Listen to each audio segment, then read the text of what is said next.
Okay बच्चा लोग, so welcome to the lecture. बच्चा लोग, लास्ट टाइम हमने क्या पढ़ा था? किसी भी चार्ज मोशन पे जब कोई चार्ज मोशन कर रहा है उस समय मैग्नेटिक फील्ड के कारण कितनी फोर्स लगेगी उसका कैलकुलेशन देखा था, उसकी डायरेक्शन देखी थी, डायरेक्शन के अलग अलग तरीके देखे थे एंड हमने लास्ट में कुछ क्वेश्चंस भी किए थे। अब भाई आज हम देखने वाले हैं path of charge motion, path of charge motion in magnetic field।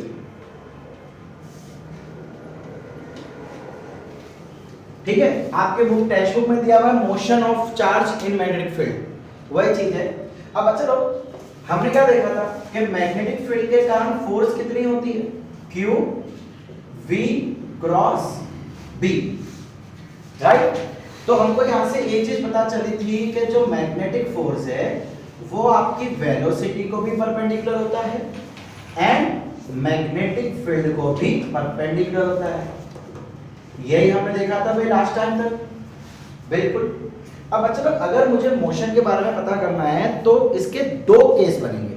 Case one तो बहुत ही कह सकते हैं हलवा है, मतलब बहुत ही इजी है, कुछ है ही नहीं। केस वन में हम ले लेते हैं भाई, देखिए हम इसको इस तरीके से भी लिखते हैं ना, F is equal to q v b sine theta. तो अगर suppose theta is equal to 0 या तो 180 डिग्री है, मतलब अगर ये आपकी मैग्नेटिक फील्ड है एंड चार्ज या तो उसके डायरेक्शन में जा रहा होगा या तो उसके ऑपोजिट डायरेक्शन में जा रहा होगा, तो भाई इसकी मोशन क्या हो जाएगी? Straight line. भाई हमको पता है कि जब थीटा इज इक्वल टू 0 या 180 है तो फोर्स कितना हो जाएगा? 0। फोर्स 0 हो जाएगा तो जो भी आपका चार्ज पार्टिकल है वो बिल्कुल भी डेविएट होगा ही नहीं, वो सीधा सीधा निकल जाएगा। सो ये इस तरफ एंड ये इस तरफ। So when theta is equal to 0 और 180 degree, no force, no magnetic force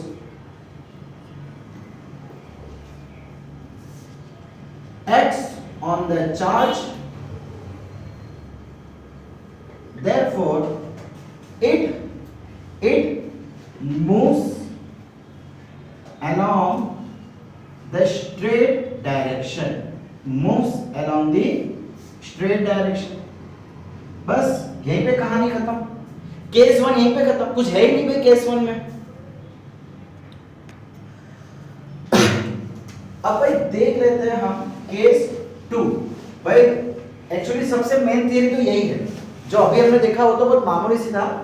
अब ये क्या कह रहा है कि अगर आपका थीटा 90 डिग्री हो जाए तो भाई हमको पता है कि हमारा फोर्स कितना हो जाएगा? 90 डिग्री होगा तो QVB हो जाएगा। भाई QVB sin थीटा होता है sin 90, तो sin 90 कितना होता है? 1, यानी कि अल्टीमेटली फोर्स कितना हो जाएगा? Charge into velocity into magnetic field. अच्छा, सपोज करो कि ये आपकी मैग्नेटिक फील्ड है, ये ऐसे अंदर की तरफ जा रही है, मैग्नेटिक फील्ड अंदर की तरफ जा रही है।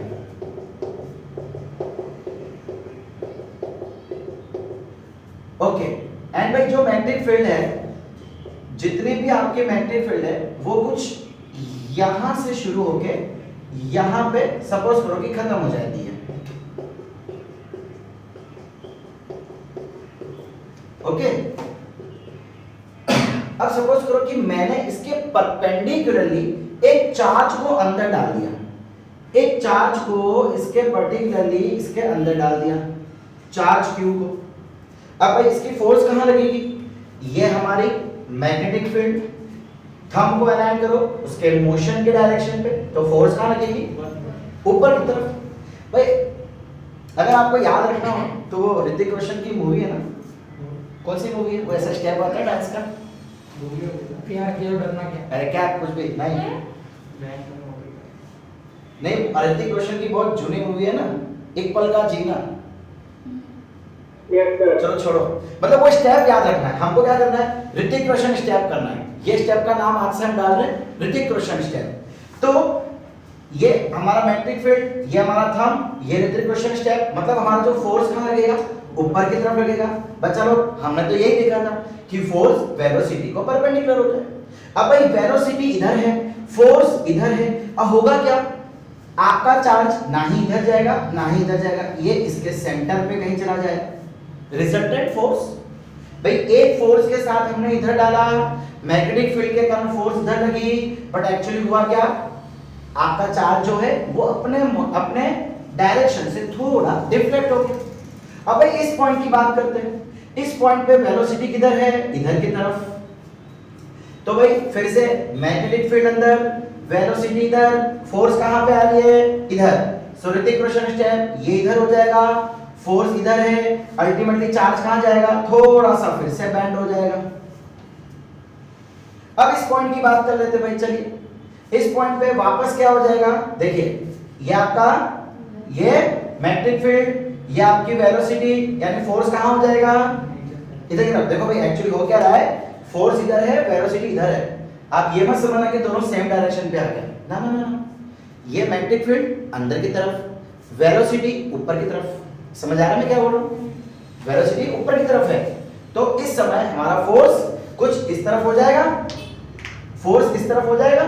इसका मतलब ये वेलोसिटी, ये फोर्स, यानी फिर से चार्ज थोड़ा अंदर की तरफ बैंड हो जाएगा।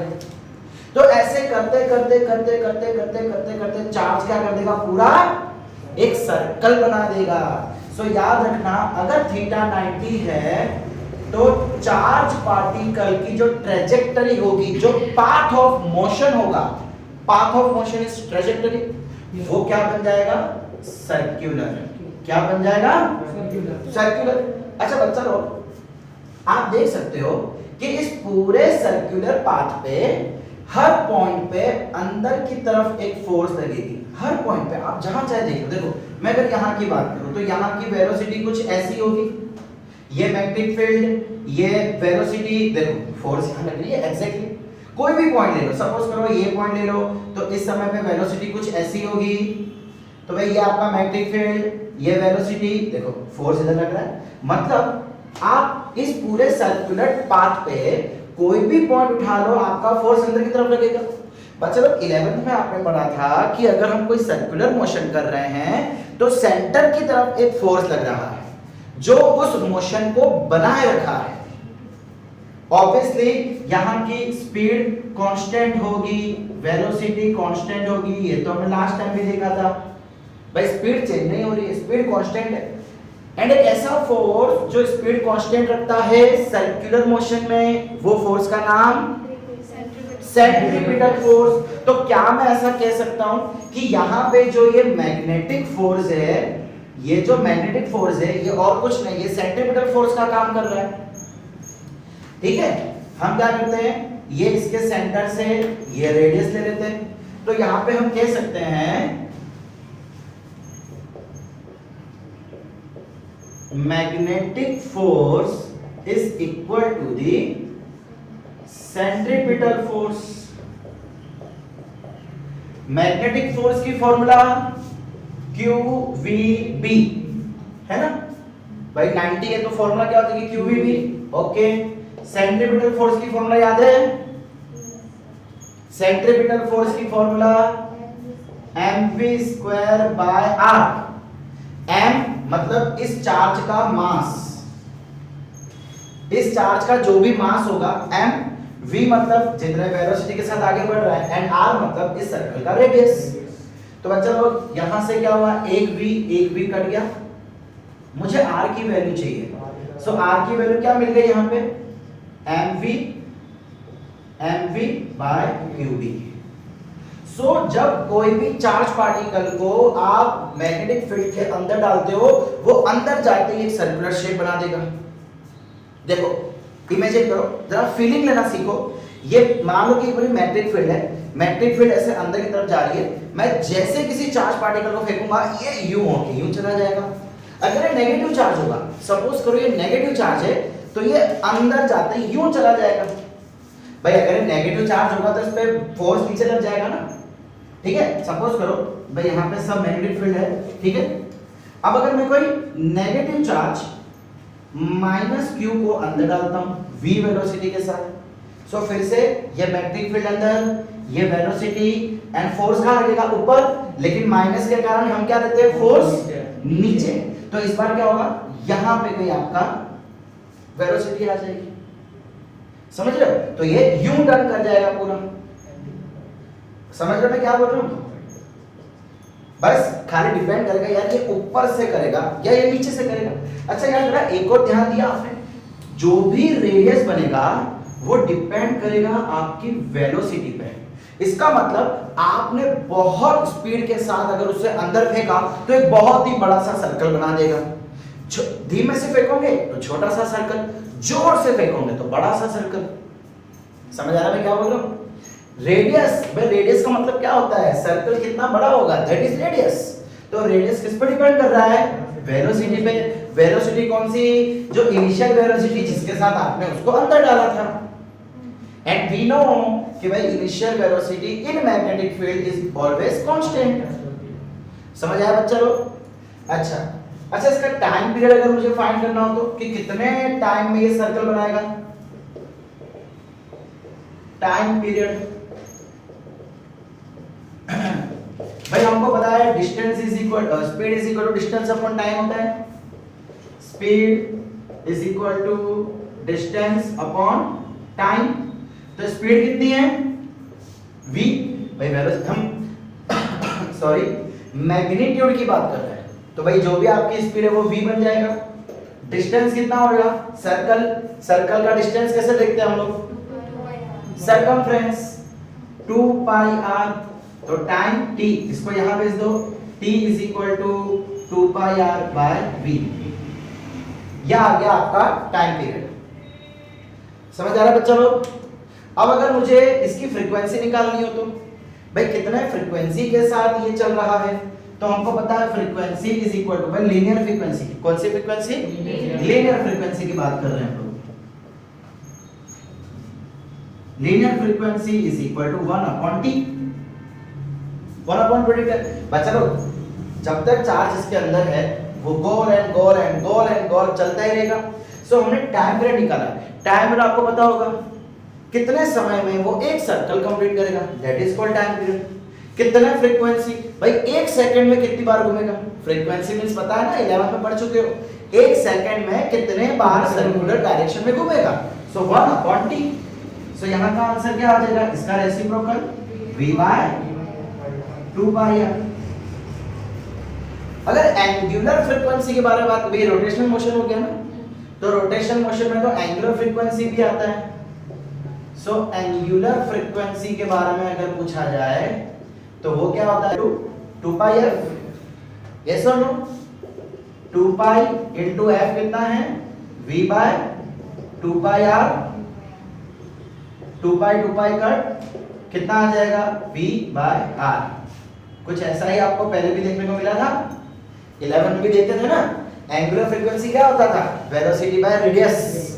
आपने सीखा होगा यार, v is equal to omega r। याद है फॉर्मूला? बहुत ही वेल नोन फॉर्मूला है ये रोटेशन मोशन के लिए। सो r क्या होता था? रेडियस ही होता था। हमारे केस में ये कैपिटल r रेडियस है। देखो घूम फिर के भाई आ गए वापस। समझ आ रहा है बच्चा लोग क्या बोल रहा हूं मैं? अच्छा बच्चा लोग थोड़ा सा यहाँ पे और इसको एक्सपांड करते हैं। भाई ये r क्या है? ये जहां जहां भी r दिख रहा है क्या है? Radius of this circle.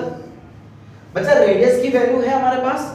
अगर मैं ये वैल्यू इस पे पुट कर दूं तो जरा देखो मैं क्या करता हूं, 2 पाई रेडियस की वैल्यू रख देते हैं mv by qb upon v। तो बच्चा लोग ये vv कट क्या आंसर आ जाएगा? 2 pi m by qb। 2 pi m by qb। और आपको ये याद रखनी है टाइम पीरियड की formula 2 pi m by qb। अब सबसे खास बच रहा है, देखो कि भाई आपको जितना भी टाइम लगेगा वो वेलोसिटी पे डिपेंड नहीं कर रहा। रेडियस डिपेंड कर रहा था लेकिन टाइम डिपेंड नहीं कर रहा। इसका मतलब आप उसको जितनी चाहे उतनी वेलोसिटी के साथ फेंको, उसका जो टाइम है, एक सर्कुलर मोशन का जो टाइम है वो हमेशा सेम रहेगा। भाई अगर वो बड़ा सर्कल कर रहा है या वो अगर छोटा सर्कल कर रहा है, दोनों समय उसको टाइम कितना लगने वाला है? सेम लगने वाला है। वेलोसिटी पे डिपेंड ही नहीं है। देखो किस किस पर डिपेंड है? चार्ज पर डिपेंड है, मैग्नेटिक फील्ड पर डिपेंड है, मास पर डिपेंड है। वेलोसिटी पर डिपेंड ही नहीं है। समझ आ रहा है? आप एक चार्ज लो, उस चार्ज को एक बार धीमे से फेंको, और एक बार थोड़ी स्पीड के साथ फेंको, उसको टाइम उतना ही लगेगा। अच्छा यही चीज यहाँ पे करे तो यहाँ पे जब मैं आर रखूंगा तो सीधी सी बात है, इसका रेसिप्रोकल हो जाएगा सिर्फ। समझ रहे क्या बोल रहा हूँ? टाइम पीरियड क्या होता है, सॉरी फ्रीक्वेंसी क्या होता है, टाइम पीरियड का रेसिप्रोकल। तो मैं ऐसे भी बोल सकता हूँ फ्रीक्वेंसी इज इक्वल टू, दिख रहा है भाई कैमरा में? नहीं रुको थोड़ा सेट कर दे भाई, जस्ट अ मिनट। हाँ अब दिखेगा भाई, इसका रेसिप्रोकल कर देंगे तो क्या हो जाएगा, QB बाय 2 पाई m। आप यहाँ पे r की वैल्यू भी रख सकते हो, तो भी यही आपको आना है, QB bye upon 2 pi m। इसको भी याद रखना पड़ेगा। टाइम पीरियड याद रखना तो ऑटोमेटिकली ये तो याद रह जाएगा, ठीक है, 2 पाई m बाय QB। अच्छा अब एंगुलर फ्रीक्वेंसी, इसमें भी r रख दो, V by mv upon QB। क्या हो जाएगा, फिर से वेलोसिटी कट, QB ऊपर, सो एंगुलर फ्रीक्वेंसी कितनी आ जाएगी, QB बाय m। इसको भी याद रखना पड़ेगा। ये याद रख लोगे तो ये अपने आप हो जाएगा, ये याद रख लोगे तो ये अपने आप हो जाएगा। इन शॉर्ट इसको याद रख लो, बाकी को याद रखने की जरूरत नहीं। रेडियस कितना आ गया, mv by QB, and time period कितना आ गया, 2 पाई m बाय QB। देखो डिनोमिनेटर में तो QB सब सेम है, ऊपर यहाँ पे mv, यहाँ पे 2 पाई m, v के बदले 2 पाई। भाई खाली याद रखने का तरीका, ठीक है, v के बदले यहाँ पे 2 पाई आ जाएगा, दैट्स इट। समझ आया बच्चा लोग? कंजूस है देखो। ओके बच्चा लोग, अब जरा ध्यान देना, अब हम कुछ फॉर्मूलास निकालने वाले हैं। ये जितने भी फॉर्मूला हम देखने वाले हैं कहीं ना कहीं एग्जाम में आपके काम आएंगे, आपको याद रखना पड़ेगा। सो हम कह सकते हो relation between radius, momentum, kinetic energy and potential energy. अरे भैया एनर्जी यहाँ कहाँ से डाल दिया सर? आएगा, सब कुछ आएगा, फिजिक्स है, लाना पड़ता है हर किसी को। देखिए भाई हमने अभी भी क्या देखा, रेडियस कितना आ रहा था, रेडियस की वैल्यू क्या आ रही थी, रेडियस ऑफ सर्कल, जो कि मैग्नेटिक फील्ड के अंदर प्रोड्यूस हुआ था, बताइए, mv बाय QB। अच्छा बच्चा लोग आपने 9th में पढ़ा था, mv को क्या हम मोमेंटम बोल सकते हैं? mv क्या है, mv is nothing but the momentum. So भाई यहाँ पे मैं लिख सकता हूँ r is equal to p by QB, जहां पे p का मतलब है मोमेंटम, जिसकी फॉर्मूला होती है मास इनटू वेलोसिटी। अब बच्चा लोग जरा ध्यान से ध्यान देना, आई मीन अच्छे से ध्यान देना। काइनेटिक एनर्जी की फॉर्मूला क्या होती है, हाफ mv², और मोमेंटम की फॉर्मूला होती है mv। मेरे को यहाँ से v की वेलोसिटी निकालनी है, तो क्या मैं बोल सकता हूँ v is equal to p by m। Velocity की वैल्यू अगर निकालनी हो यहाँ से, तो क्या हम बोल सकते हैं p by m, momentum upon mass. तो भाई यहाँ पे v की वैल्यू पुट करो, तो ये क्या हो जाएगा, p² बाय m², v² है ना, तो p² upon m²। mm cut, kinetic energy को k से लिख रहा हूं अभी, कितने आ जाएगी, हाफ, सॉरी ये 1m बचा ना यहाँ पे, 1m बचा, सॉरी, सो ये आ गया p² बाय 2m। इसको यहाँ ले जाते हैं, 2mk is equal to p², और p की वैल्यू इधर से कितनी आ जाएगी, रूट ऑफ 2mk। भाई p की वैल्यू चाहिए, दोनों जगह क्या करते हैं, स्क्वायर रूट, ये वैल्यू को उठा के यहां रख दो। So r is equal to root of 2mk upon QB, जहां पे k का मतलब है काइनेटिक एनर्जी, काइनेटिक एनर्जी। तो मतलब कई बार क्वेश्चन में दिया जाता है कि a charge with velocity, velocity कितनी है पता नहीं, has been inserted in a magnetic field performing a circular motion and generating the kinetic energy of so and so joule. कई बार क्वेश्चन में ऐसा आया हुआ है कि भाई आपको वेलोसिटी नहीं दी हुई है लेकिन काइनेटिक एनर्जी दी हुई है, तो उस समय आपको ये रिलेशन यूज करना पड़ेगा, R is equal to root of 2mk upon cubic. कई बार ऐसा बोल देते हैं कि momentum of the charge is this much, तो उसमें मोमेंटम की वैल्यू डालनी पड़ेगी। मतलब जो चीज क्वेश्चन में दे रखी है उसके अकॉर्डिंगली हमको फॉर्मूला रीजनरेट करनी पड़ेगी। ठीक है भाई, यहां तक क्लियर? ओके। अब अगर यहां पे मैं पोटेंशियल एनर्जी को भी लेके आऊं पिक्चर में, पोटेंशियल एनर्जी, तो भाई एक चीज आपने पढ़ा हुआ है, work done upon charge is equal to potential energy U. पढ़ा हुआ है कुछ? चैप्टर नंबर 3 में तो पढ़ा था स्टार्टिंग में, potential energy, change in potential energy, भूल गए? भाई पूरा डेरिवेशन किया था हमने, potential energy is equal to work done by charge. ऐसा वो भी याद नहीं है तो भाई आप इलेक्ट्रिसिटी चैप्टर याद कर लो, potential is equal to work done. भाई हमने फॉर्मूला क्या देखा था? The work done to bring a unit charge from infinity to the electrical field. याद आया कुछ? और पूरा डेरिवेशन भी था। याद ना हो तो बच्चे लोग आज घर जाके सबसे पहले वीडियो देखना, और घर बैठे हुए बच्चे घर बैठ के ही वीडियो देखना, किसी और के घर में चले जाना, बाजू वाले घर जाके बोल के हमारे सामने बोलता घर जाके तो तेरे घर आ गया। अपने खुद के घर पे बैठ के देख लेना वीडियो एक बार, डेरिवेशन ऑफ पोटेंशियल एनर्जी। तो भाई यहां से ऐसा बोल सकते हैं, work done is equal to potential energy into charge Q U। देखो आपके बुक में शायद Q V दिया होगा, बट V क्या कंफ्यूजन क्रिएट करेगा वेलोसिटी और इसमें, सो मैं इसको V ना लेके मैं इसको U ले लेता हूं। ठीक है, समझ जाना। U क्या है? U is nothing but the potential energy. So work done is equal to QV आ गया। अब अच्छा, वर्क एनर्जी थ्योरम के बारे में हमने लास्ट टाइम डिस्कस किया था और आपने 11 में भी पढ़ा था, वर्क एनर्जी थ्योरम। अच्छा बच्चा, जैसे कि मैंने यहाँ पे बोला, सपोज मैं एक ये पॉइंट और ये पॉइंट मान लूं एंड मैं ऐसा बोल दूं कि भाई if a charge is accelerated across potential difference u, potential difference u मतलब कि एक चार्ज है जिसको मैंने एक्सेलरेट किया है कहां से कहां तक, जिसका पोटेंशियल डिफरेंस u है। तो भाई आपको याद है ना कि जब हम पोटेंशियल डिफरेंस निकालते हैं तो किसी एक को जीरो ले लेते थे, इंफिनिटी पे रखे हुए चार्ज की पोटेंशियल जीरो लेते थे। तो भाई कभी भी जब आप पोटेंशियल डिफरेंस निकालो तो एक को जीरो ले लो और एक को u ले लो। तो हम चार्ज को भाई यहां से यहां लेके जा रहे हैं, समझ आ रहा है यहां तक? ये पोटेंशियल एनर्जी की किस्सा है भाई। तो कुछ काइनेटिक एनर्जी भी होगा भाई, हमको मालूम है ना, total energy kinetic plus potential. अब वर्क एनर्जी थ्योरम क्या कहता है कि work done is equal to change in kinetic energy. अब यहाँ पे चेंज इन काइनेटिक एनर्जी कितनी होगी? सपोज इस पॉइंट में देखो, इस पॉइंट की पोटेंशियल एनर्जी अगर मैं जीरो बोल रहा हूं तो भाई यहाँ पे कुछ ना कुछ काइनेटिक एनर्जी होगी।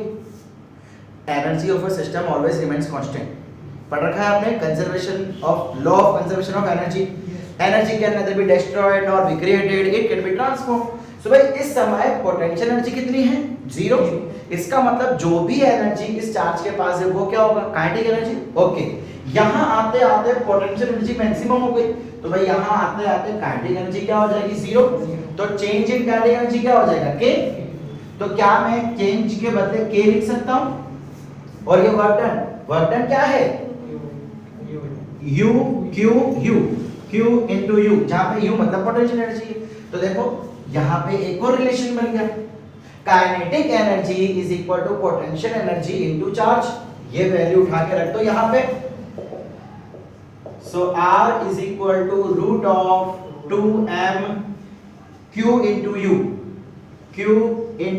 U upon QB।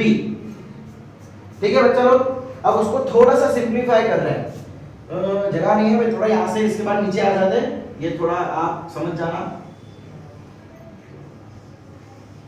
ठीक है बच्चा लोग, अब देखो भाई क्या कर रहा हूं, थोड़ा यहां पे सिंपलीफिकेशन कर रहे हैं। R is equal to root of, बच्चा लोग अगर ये जो नीचे QB है इसको अगर मुझे रूट के अंदर लेना हो तो क्या मैं उसको क्यू स्क्वायर और बी स्क्वायर करके अंदर ले सकता हूं? नॉर्मल मैथ्स है ना। अगर आप 2 को स्क्वायर रूट में लिखना चाहते हैं तो क्या मैं 2 को स्क्वायर रूट में 4 लिख सकता हूं? मतलब जब हम स्क्वायर रूट के अंदर लेके जाते हैं तो उसका स्क्वायर कर देते हैं। तो वैसे ही अगर मैं q और b को अंदर लेके जाऊंगा तो उसका स्क्वायर कर दूंगा, और जो ऊपर है वो तो एज इट इज 2m3u, यहां से एक एक क्यूब कट, क्या बचा? r is equal to root of 2mu upon b।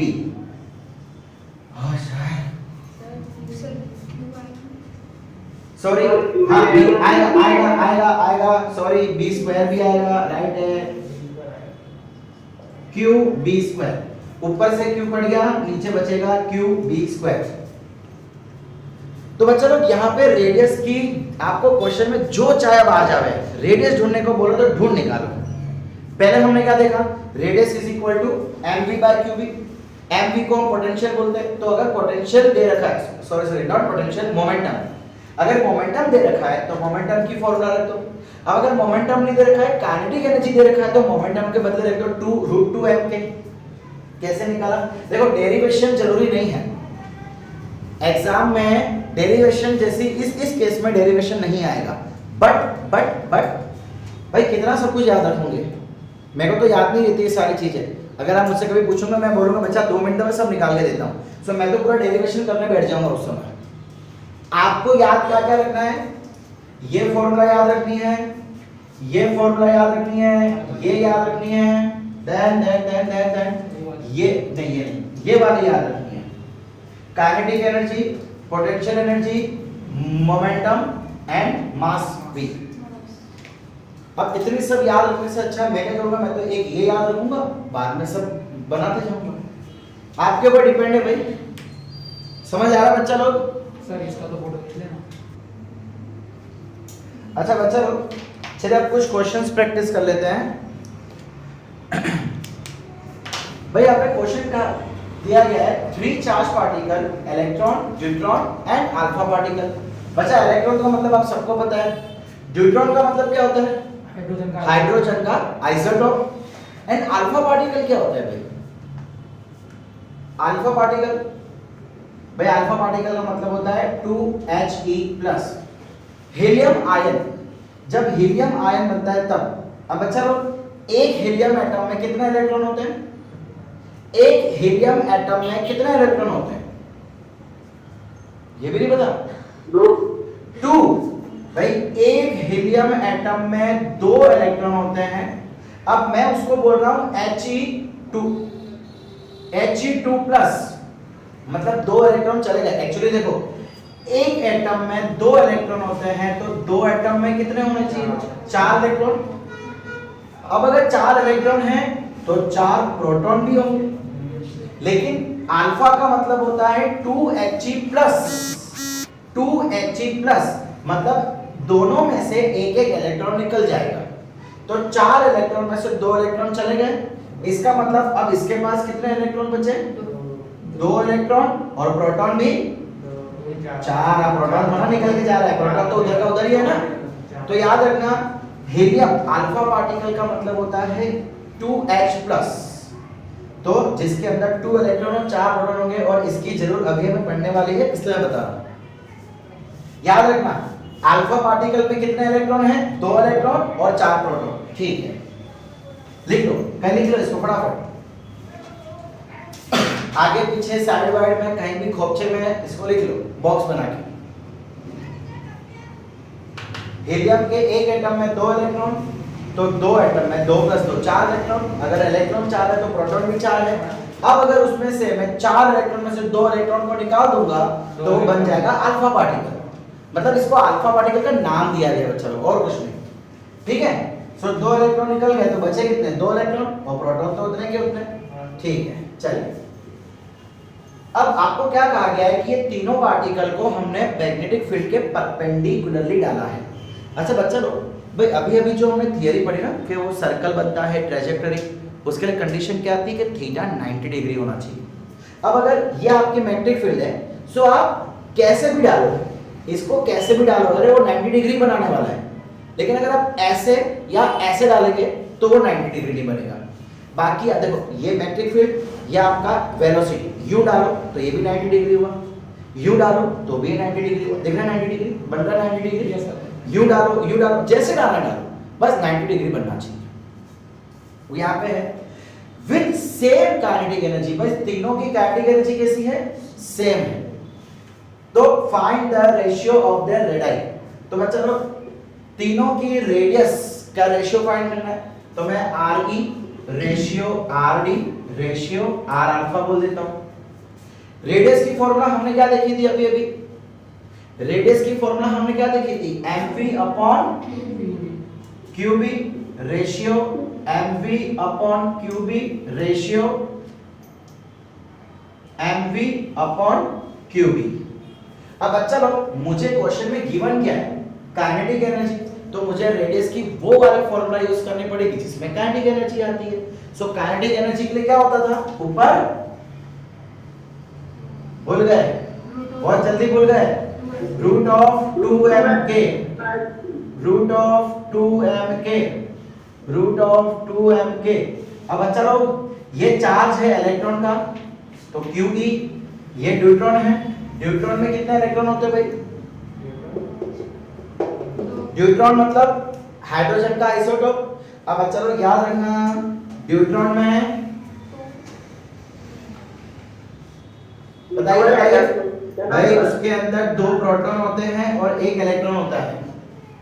इसका मतलब क्या, मैं इसको यहाँ पे Q के बदले E, चलो काम करते हैं, नीचे लिख लेता हूँ रूट ऑफ, अच्छा मास की बात करता हूँ, mass of electron, mass of neutron and mass of alpha particle. ठीक है, अब जरा यहाँ ध्यान दो भाई, रूट ऑफ 2me के अपॉन यहाँ पे क्या है, चार्ज क्या है, इलेक्ट्रॉन है अल्टीमेटली, तो मैं यहाँ पे चार्ज के बदले इलेक्ट्रॉन लिख सकता हूँ, 1 इलेक्ट्रॉन है, और मैग्नेटिक फील्ड रेशियो 2md के अपॉन ये, भाई यहाँ पे इलेक्ट्रॉन कितने होते हैं, इलेक्ट्रॉन तो एक ही होता है, प्रोटॉन 2 होते हैं। भाई आइसोटोप की डेफिनेशन बताएं, atoms which are having same atomic, which are having, भूल गए, सब कुछ भूल गए भाई। जिसमें प्रोटॉन सेम हो, जिसमें प्रोटॉन सेम होते हैं क्या इलेक्ट्रॉन सेम होते हैं आइसोटोप में। अच्छा हाइड्रोजन की क्या बात होती है, हाइड्रोजन में 1 इलेक्ट्रॉन और 1 प्रोटॉन होता है। ओके, अब इसका एटॉमिक नंबर कितना है, और इसके अंदर न्यूट्रॉन भी 1 होता है, राइट, न्यूट्रॉन भी 1। इसका एटॉमिक नंबर कितना हो जाएगा, 1 + 1 2, और एटॉमिक मास कितना हो जाएगा, वो भी 2। तो आइसोटोप की डेफिनेशन क्या निकल के आती है भाई,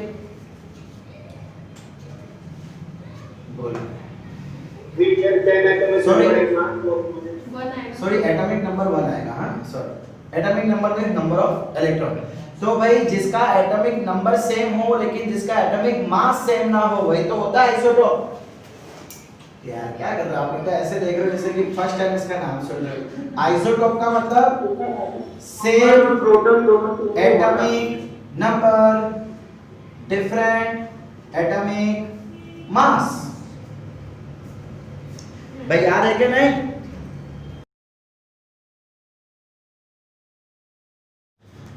यस सेम एटॉमिक नंबर। तो सॉरी भाई इसके पास प्रोटॉन तो 1 ही होगा लेकिन यस न्यूट्रॉन 2 हो जाएंगे। हाइड्रोजन के पास न्यूट्रॉन 1 होता था, सो एटॉमिक मास 1 + 1 2, लेकिन इस केस में न्यूट्रॉन 2 हो जाएंगे तो एटॉमिक मास 3। भाई आइसोटोप मतलब एटॉमिक नंबर सेम, तो प्रोटॉन और इलेक्ट्रॉन तो सेम, खाली चेंज क्या होता है न्यूट्रॉन में। क्या हमें न्यूट्रॉन से कोई मतलब है, नहीं, हमें किससे मतलब है, चार्ज से। कौन सा चार्ज, इलेक्ट्रॉन। सो इलेक्ट्रॉन कितना है, 1, तो मैंने E लिख दिया upon B ratio 2m alpha k upon, भाई अल्फा पार्टिकल में कितने इलेक्ट्रॉन होते हैं, अभी लिखाया था मैंने 2 इलेक्ट्रॉन होते हैं, सो यहां पे लिख देते हैं 2e and b।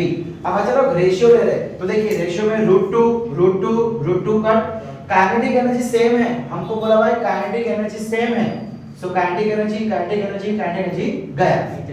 Magnetic field भी तो सेम है, बी कट, इलेक्ट्रॉन का चार्ज वो भी सेम है, ई।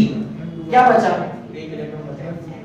Root of M E, root of M D, root of M alpha. अब ये क्या हो जाएगा? कैसे लेंगे मास यहाँ पे बच्चा लोग?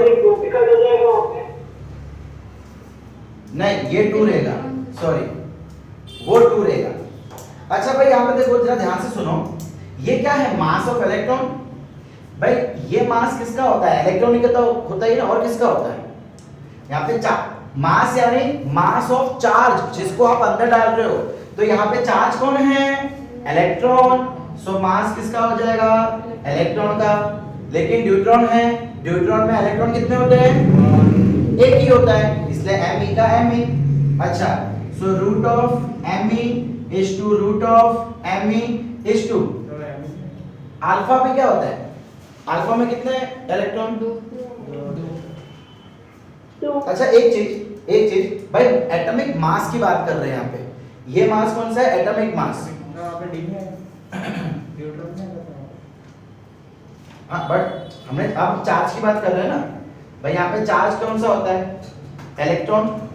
सो इलेक्ट्रॉन तो कितने होते हैं? एक, तो उसका मास हो जाएगा। अच्छा भाई, अब यहाँ पे एम अल्फा में प्रोटॉन कितने होते हैं? भाई ये मास कैसे निकाला, जरा बता सकते हैं आप मुझे? सर कुछ पता नहीं चल रहा है। Good, very good.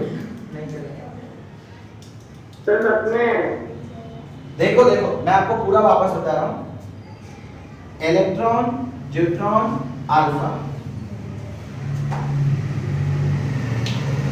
हमने एक बात की चार्ज की, और एक हम बात कर रहे हैं मास की। तो चार्ज तो हमको पता है भाई, इसका चार्ज E, इसका चार्ज 2E और इसका चार्ज 4E हो जाएगा। यस और नो? 2E नहीं, सॉरी इसका E ही रहेगा, सॉरी। न्यूट्रॉन के अंदर एक इलेक्ट्रॉन, एक प्रोटॉन। हाँ, अरे यार मैं भी क्या कर रहा हूं, बरोबर 2E। अब भाई बात करते हैं मास की। मास में क्या हो जाएगा बताइए जरा? मास कैसे निकालेंगे? वैल्यू डाल। ये जो हम m ले रहे हैं ना, m बेटा ये एटॉमिक मास नहीं है, ये ग्रामेकुलर मास है। भाई टोटल उसका वजन कितना होगा उस पार्टिकल का? भाई जैसे कि न्यूट्रॉन पार्टिकल है, तो न्यूट्रॉन पार्टिकल के अंदर प्रोटॉन भी होता है, इलेक्ट्रॉन भी होता है, तो मास तो दोनों को मिला के होगा। एंड भाई जितना मास प्रोटॉन का होता है उतना इलेक्ट्रॉन का होता है।